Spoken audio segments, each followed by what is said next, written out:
A Tatiana Marisa, ela que representa o Avilhó, com o seu terceiro lugar. Segundo lugar temos então a Daniela Cardoso. Olá, uma salva de palmas que elas merecem. E em primeiro lugar então, e a grande vencedora é ela, no lugar mais alto do pódio, Liliana Cardoso.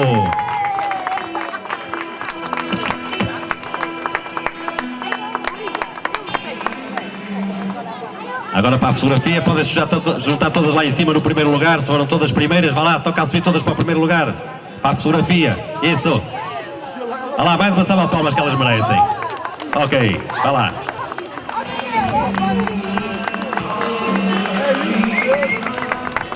Miguel, o terceiro classificado. O segundo classificado, que é o Elísio André, e o primeiro classificado entrega, será presidente da Assembleia, José Pedro. Está uma salva de palmas para os grandes heróis deste escalão A masculino. Em segundo lugar, é Érica, do Póvoa de Varzim. E em primeiro lugar, e a grande vencedora, Beatriz Alves, também do Póvoa de Varzim.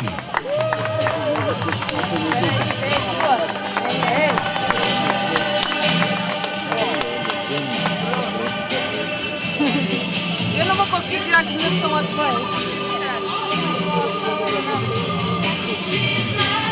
Estas grandes heroínas Conceição Costa. do asfalto e do paralelo. Conceição Costa. Depois eu falo.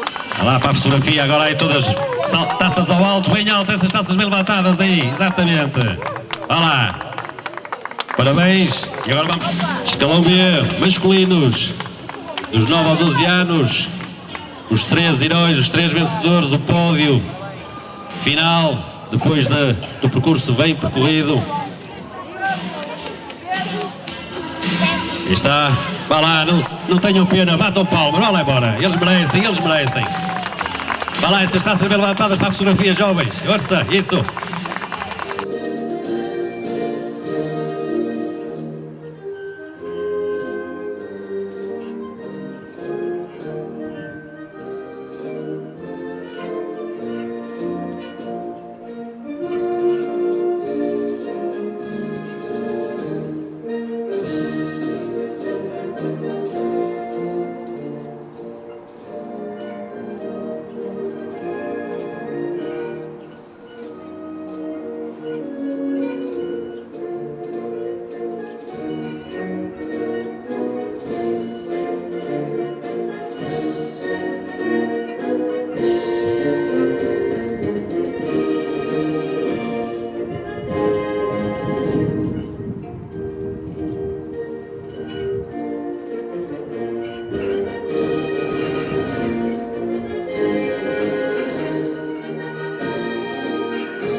Despertou as suas consciências, cortou o garrote do pensamento único.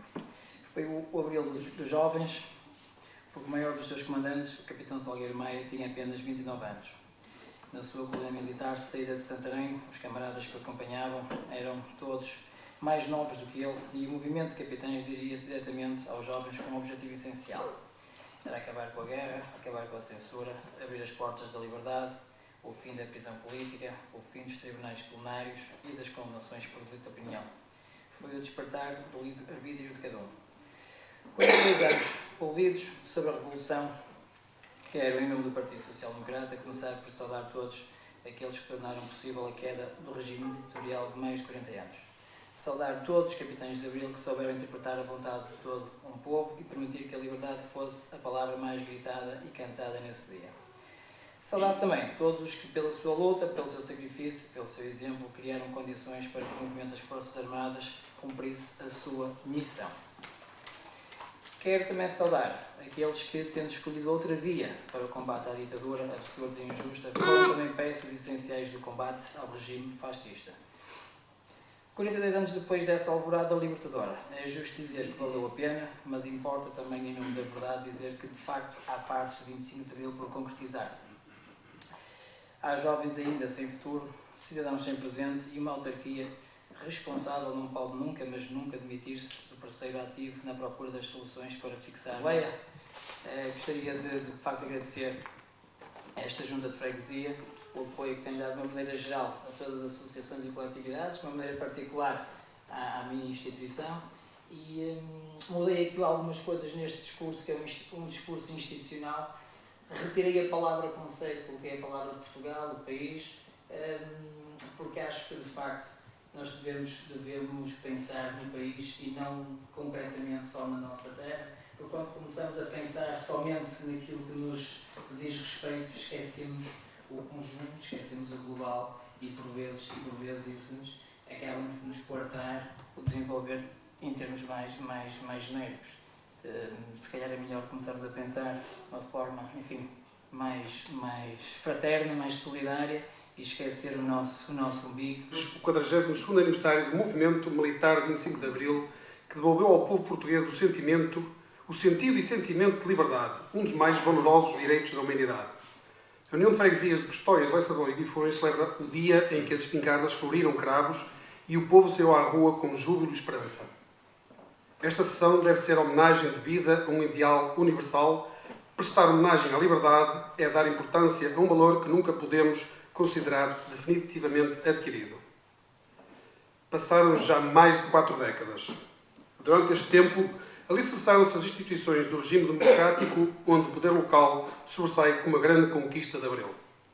Foi o poder local, com as câmaras municipais e as juntas de freguesias, que mais de perto estiveram do povo, sentiram as suas aspirações e anseios, escutaram as suas propostas e críticas e, com ele, cooperaram no encontro de soluções. Não tenho qualquer dúvida em afirmar que o poder local foi o principal motor da mudança e do desenvolvimento de Portugal democrático. Foi o poder local que desbravou estradas e caminhos, implantou a salubridade, criou equipamentos que garantiram bem-estar e melhor qualidade de vida às populações.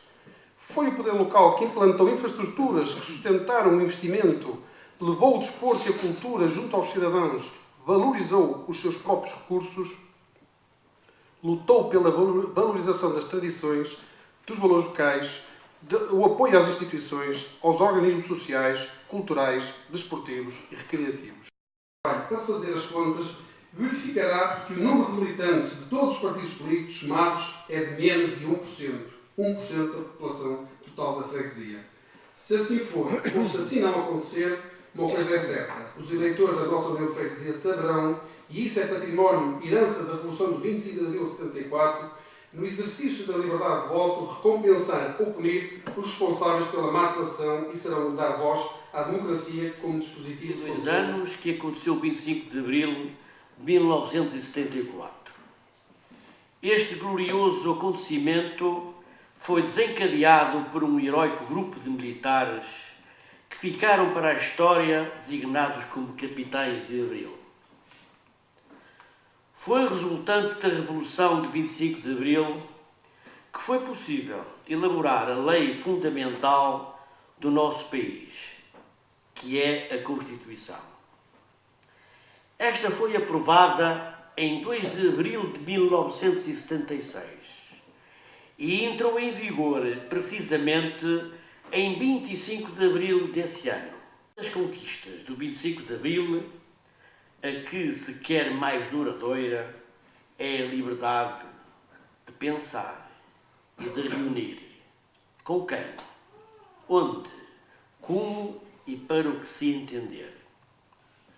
O 25 de abril devolveu-nos a dignidade e a alma. Mas é verdade que a Revolução não trouxe ainda a aventura que dela se espera. Em 42 anos não deu, por exemplo, o golpe mortal na miséria. Não travou a hecatombe social, nem barrou o caminho à corrupção. A corrupção é o cancro das democracias e não serão inúteis todas as medidas tomadas no sentido de as extirpar. Do Executivo, excelentíssimos senhores deputados, excelentíssimos representantes das coletividades, convidados e demais presentes. Nos últimos 42 anos, Portugal conheceu um processo de democratização sem precedentes. A Revolução de 25 de Abril de 74 mudou decisivamente o panorama político português, ao terminar com uma ditadura de 48 anos e reinstalar o regime democrático. As mudanças ocorridas pelo seu significado e pelo que efetivamente representaram no tecido económico e social do país foram incomensuráveis. O renascimento da democracia portuguesa não apenas iniciou aquilo a que se chamou a terceira vaga da democracia no mundo moderno, mas também rapidamente evoluiu para uma revolução social com uma forte participação espontânea das populações. Entre 1975 e 1980, a participação eleitoral nas eleições legislativas nunca foi menor que 83%, tendo alcançado 91,7% nas eleições para a Assembleia Constituinte em 1975. Com a entrada na Comunidade Europeia em 1986, os portugueses assumiram plenamente os valores da economia de mercado e da democracia representativa tradicional, encetando uma nova e promissora etapa na vida da modernização do país, procurando, ao mesmo tempo, aproximar-se dos padrões europeus de desenvolvimento e reduzir as gritantes desigualdades e injustiças sociais. A verdade é que a democracia necessita de uma permanente reinvenção, quer das formas do discurso público, quer da prática política. É cada vez mais urgente que a cidadania cívica e política se projetem numa nova dimensão. Para tanto, importa promover a recuperação do sujeito social ativo, ou seja, promover uma ruptura com o individualismo conformista e consumista vigente que se tem vindo a expandir nas últimas décadas.